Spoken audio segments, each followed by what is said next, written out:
గంటా రాజకీయ అడుగులపై కొత్త చర్చ నెలకొంది. రాజకీయాలకు గుడ్ బై చెప్పబోతున్నట్లుగా జోరుగా ప్రచారం జరుగుతోంది. పొలిటికల్ రిటైర్మెంట్ పై ఆసక్తికర వ్యాఖ్యలు చేశారు గంటా శ్రీనివాసరావు. ప్రత్యక్ష రాజకీయాల్లోకి గంటా శ్రీనివాస్ కుమారుడు రవితేజ ఎంట్రీ ఇవ్వబోతున్నారనేటువంటి సమాచారం. 2029 ఎన్నికల్లో గంటా రవితేజ పోటీ చేస్తారంటూ కూడా జోరుగా ప్రచారం అయితే జరుగుతోంది. భీమిలి నియోజకవర్గంలో యాక్టివ్ అయ్యారు గంటా రవితేజ. లోకేష్ పాదయాత్రలకు కీలకంగా వ్యవహరించారు రవితేజ. విశాఖ జిల్లాలో డబుల్ హ్యాట్రిక్ కొట్టినటువంటి పరిస్థితి ఉంది గంటా శ్రీనివాసరావు. ఒకసారి ఎంపీగా 5 సార్లు ఎమ్మెల్యేగా గెలిచిన నేపథ్యం కూడా ఆయనకుంది. పార్టీలు నియోజకవర్గాలు మారినా ఆయనకి ఓటమి అయితే ఎరుగని నేతగా పేరుంది. మంత్రి పదవి దక్కలేదని ప్రస్తుతం సైలెంట్ అయ్యారు గంటా శ్రీనివాసరావు. గెలిచిన చోట నుంచి తిరిగి పోటీ చేయకపోవడం గంటా శ్రీనివాసరావు ప్రత్యేకత. ఇక విశాఖ ఎంపీ శ్రీభరత్ గంటా మధ్య విభేదాలున్నాయనేటువంటి సమాచారం ఉంటుంది. స్పీకర్ అయ్యన్న గంటా శ్రీనివాసరావు మధ్య కూడా విభేదాలున్నాయి. జగన్ సీఎంగా ఉన్నప్పుడు వైసీపీలోకి వెళ్ళేటువంటి ప్రయత్నం చేశారు గంటా శ్రీనివాసరావు. దీనికి సంబంధించి మరిన్ని అప్డేట్స్ మా కరెస్పాండెంట్ కిరణ్ అందిస్తారు. కిరణ్, ఎప్పుడూ కూడా గెలిచినటువంటి నియోజకవర్గం నుంచి మళ్ళీ పోటీ చేయకపోవడం గంటా శ్రీనివాసరావు ప్రత్యేకత అయితే, అసలు ఈసారి ఆయన పోటీయే చేయరు. ఆయన వారసుడు రవితేజ నియోజకవర్గంలో యాక్టివ్ అయిపోయారు. లోకేష్ పాదయాత్రలో కూడా కీలకంగా వ్యవహరించారు. 2029లో రవితేజే పోటీ చేస్తారు అనేటువంటి మాట కూడా చెప్తున్నారు. అప్డేట్స్ ఏంటి, ఎలా చూడాలి దీన్ని? మురళి, ప్రకాశం జిల్లా నుంచి వ్యాపార రంగం కోసం విశాఖపట్నం వచ్చిన గంటా శ్రీనివాసరావు అతి తక్కువ కాలంలోనే రాజకీయాల్లో ప్రముఖ పాత్ర పోషించారు. పార్టీలు మారినా, నియోజకవర్గాలు మారినా ఆయన గెలుపు పరంపర కొనసాగుతా ఉంది. ఏదైతే ఒక పార్టీ నుంచి, ఏదైతే గతంలో టీడీపీ నుంచి ప్రజారాజ్యం వెళ్ళినా, ప్రజారాజ్యం నుంచి కాంగ్రెస్ వెళ్ళినా, కాంగ్రెస్ నుంచి తిరిగి టీడీపీకి వచ్చినా ఆయన హవా కొనసాగుతూనే ఉంది. అయితే 2019 ఎన్నికల్లో వైఎస్ఆర్సీపీ హవా స్పష్టంగా కనిపించిన గంటా శ్రీనివాసరావు విశాఖ నార్త్ నుంచి మరోసారి అతి స్వల్ప మెజార్టీ 2000తో గెలవడం జరిగింది. అయితే 2024 ఎన్నికల్లో ఆయన భీమిలి టికెట్ కోసం విశ్వ ప్రయత్నాలు చేశారు. చివరి వరకు సీఎం చంద్రబాబు నాయుడు పెండింగ్ పెట్టారు. ఏదైతే 2019 ఎన్నికల తర్వాత గంటా శ్రీనివాసరావు రాజకీయంగా సైలెంట్ అయ్యారు. కొద్ది రోజులు ఏదైతే ఆయన వైసీపీలోకి వెళ్తారని కూడా ప్రచారం జరిగింది. ఆ కోణంలో టీడీపీకి సంబంధించిన కార్యక్రమాలు నిర్వహించేవారు కాదు. అయితే చివరిలో ఏదైతే 2024 ఎన్నికలకు ముందు 2023 సంవత్సరంలో ఏదైతే విశాఖ స్టీల్ ప్లాంట్ అంశం తెరపైకి తీసుకొచ్చి రాజీనామా చేశారు. ఆ రాజీనామా చేసినా కూడా సైలెంట్ గా ఉన్నారు. ఎక్కడ కూడా ఎన్నికలలో తప్పితే అంతకు ముందు కానీ పార్టీ కోసం కానీ ఆయన పనిచేయలేదంటూ గతంలో ఏదైతే సీఎం చంద్రబాబు నాయుడు దగ్గర నివేదికలు ఉన్నాయో ఆ నివేదికల ప్రకారం ఆయన 2024 ఎన్నికల్లో భీమిలి నుంచి రెండోసారి గెలిచినా కూడా మంత్రి పదవి దక్కలేదంటూ రాజకీయ వర్గాల్లో ప్రచారం జరుగుతుంది. ఎందుకంటే ఆయన ఏదైతే నారా లోకేష్ యువ నాయకత్వాన్ని బలపరుస్తున్నారు, యువకులని క్యాబినెట్ లోకి తీసుకోవాలి, సీనియర్ నేతలందరినీ పక్కన పెట్టాలంటే ఒక కొత్త ప్రణాళిక సిద్ధం చేశారు. ఆ ప్రణాళికలో భాగంగా ఏదైతే ఉత్తరాంధ్ర జిల్లాల నుంచి ఈ గంటా శ్రీనివాసరావుకు అవకాశం దక్కలేదు. అయితే ఆయన ఇప్పుడు ఆ మంత్రి పదవి దక్కలేదని రాజకీయంగా సైలెంట్ అయ్యారు. ఈ మధ్య కాలంలో ఏదైతే నారా లోకేష్ విశాఖపట్నం వచ్చినప్పుడు ఏదైతే విశాఖ ఎయిర్పోర్ట్ కు ఆయన స్వాగతం పలికారు. గతంలో ఎప్పుడు కూడా ఏ రాజకీయ నేత వచ్చినా ఆయన స్వాగతం పలికేవారు కాదు. సీఎం చంద్రబాబు ఉన్నా కూడా ఆయన మంత్రి క్యాబినెట్ లో ఉంటే మాత్రం ఆయన స్వాగతం పలికేవారు. రాజకీయంగా ఏదైతే గంటా పద్ధతిగా ఉన్నారు, ఆయనకు మంత్రి పదవి దక్కలేదని ఒకవైపు, మరోవైపు ఏదైతే తన రాజకీయ వారసుడు గంటా రవితేజ రాజకీయాల్లోకి తీసుకురావడానికి ప్రయత్నాలు మొదలు పెట్టారు. ఆయన నారా లోకేష్ పాదయాత్రలో కూడా ఏదైతే రవితేజ కీలకంగా పాల్గొన్నారు. ప్రస్తుతం ఏదైతే నిన్న గంటా శ్రీనివాసరావు బర్త్డే వేడుకలు కూడా ఘనంగా నిర్వహించారు. ఆ బర్త్డే వేడుకల్లో ఆయన వచ్చే ఎన్నికల్లో తాను పోటీ చేయను, తన కుమారుడు ఏదైతే రవితేజ పోటీ చేస్తారంటే ఆయన గర్భంగా వ్యాఖ్యానించారు.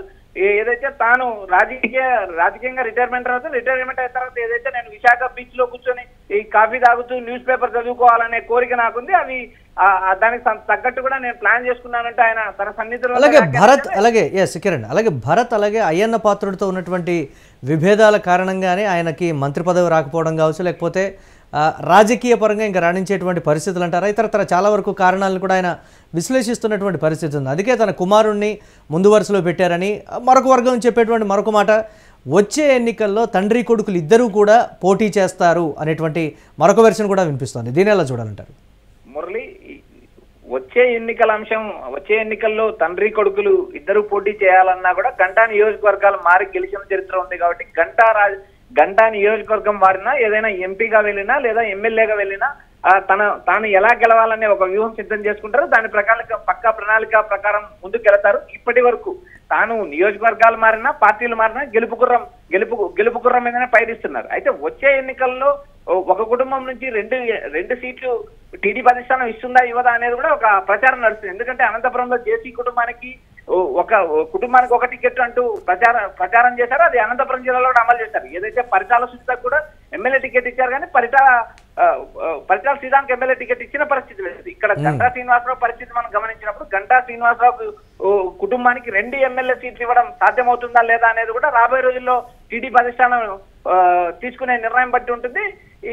ఇప్పటికైతే ఏదైతే 2024లో కొన్ని కుటుంబాలకు ఏదైతే అచ్చెన్నాయుడు రామ్మోహన్ నాయుడు వారి ఇరువురికి కూడా ఎమ్మెల్యే, ఒకరికి ఎంపీ ఒకరికి ఎమ్మెల్యే ఇచ్చారు. రాబోయే రోజుల్లో ఒక కుటుంబం నుంచి 2 టికెట్లు ఇస్తారా ఇవ్వరా అనేది కూడా చూడాలి.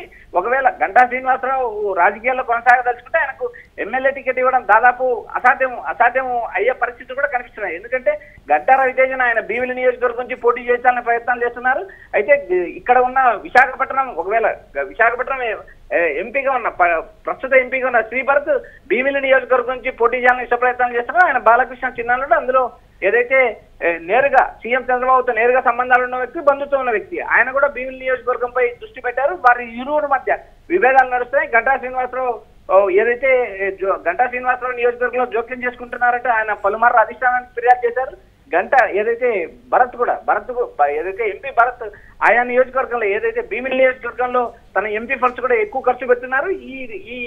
వీరి ఇరువురి మధ్య రాజకీయ విభేదాలు కొనసాగుతున్నాయి. ఏదైతే వచ్చే ఎన్నికల్లో ఏదైతే గంటా రవితేజన్ పోటీ చేయించాలని గంటా శ్రీనివాసరావు భావిస్తున్నారు. గంటా విషయంలో కిరణ్ మరికొంతమంది చెప్తున్నటువంటి మాట, గంటా విషయంలో ఎన్నికలకు ముందు ఆయన తీసుకునేటువంటి నిర్ణయాలు కావచ్చు, లేకపోతే మారేటువంటి పార్టీలు కావచ్చు, నిలకడలేని తత్వం ఉంటుంది కాబట్టి గంటా నిర్ణయాన్ని లేకపోతే ఆయన మాట్లాడినటువంటి మాటల్ని ఇప్పటికిప్పుడు పరిగణలోకి తీసుకోలేమనేటువంటి మరొక వర్షన్ కూడా వినిపిస్తోంది కదా కిరణ్, దీని అలా చూడాలంటే?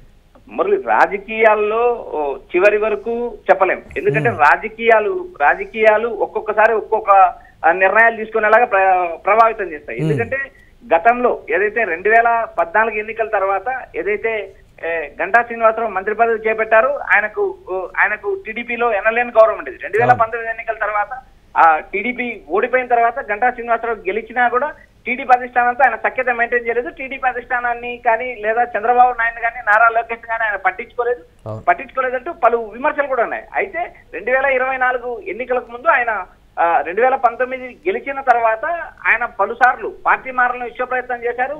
అప్పుడు పార్టీలో కీలకంగా ఉన్న విజయసాయిరెడ్డి లాంటి నేతను కలిసి తనకు మంత్రి పదవి ఇస్తే పార్టీ మారుతానంటూ గతంలో ఆయన చెప్పడం కూడా జరిగింది. అందుకు తగ్గట్టు కూడా ఆయన వ్యూహరచన చేశారని టీడీపీ వర్గాల్లో కూడా గతంలో ప్రచారం జరిగింది. అయితే 2024 ఎన్నికలకు ముందు ఏదైతే ఆయన పార్టీ మారకోకుండా అదే పార్టీలో కొనసాగారు. 2023 ఏదైతే విశాఖ స్టీల్ ప్లాంట్ అంశంలో ఆయన రాజీనామా చేశారు. రాజీనామా చేసిన తర్వాత ఆయన సంతృప్తిగా ఉన్నారు. అయితే 2024 ఎన్నికల్లో భీమిలి టికెట్ చివరి వరకు చంద్రబాబు నాయుడు పెండింగ్ పెట్టారు. ఆయన వేరే నియోజకవర్గాన్ని బదిలీగమని చాలా సార్లు చెప్పినా కూడా గంట తనకు భీమిలి నియోజకవర్గమే కావాలని పట్టుబట్టి చివరికి సాధించి ఎమ్మెల్యేగా గెలవడం జరిగింది. అయితే 2029 ఎన్నికలకు ఆయన టీడీపీలో కొనసాగుతారా, మరో నిర్ణయం తీసుకుంటారా, రాజకీయంగా సైలెంట్ అయ్యి తన కుమారుని లోకేష్ టీమ్ లో చేరుస్తారా అనేది కూడా మనం వేచి చూడాలి. ఎందుకంటే రాజకీయాల్లో అప్పుడున్న పరిణామాలు అప్పుడు తోలే గాలి కానీ అప్పుడున్న ఈక్వేషన్ బట్టి రాజకీయ నేతలు పార్టీ మారుతారు. ఎందుకంటే ఎన్నికల ముందు టీడీపీ నుంచి వైసీపీలో చేరిన వారికి కొంతమందికి మంత్రి పదవులు కూడా దక్కిన పరిస్థితి మనం చూసాం. ఏదైతే అవంతి శ్రీనివాసరావు లాంటి నేత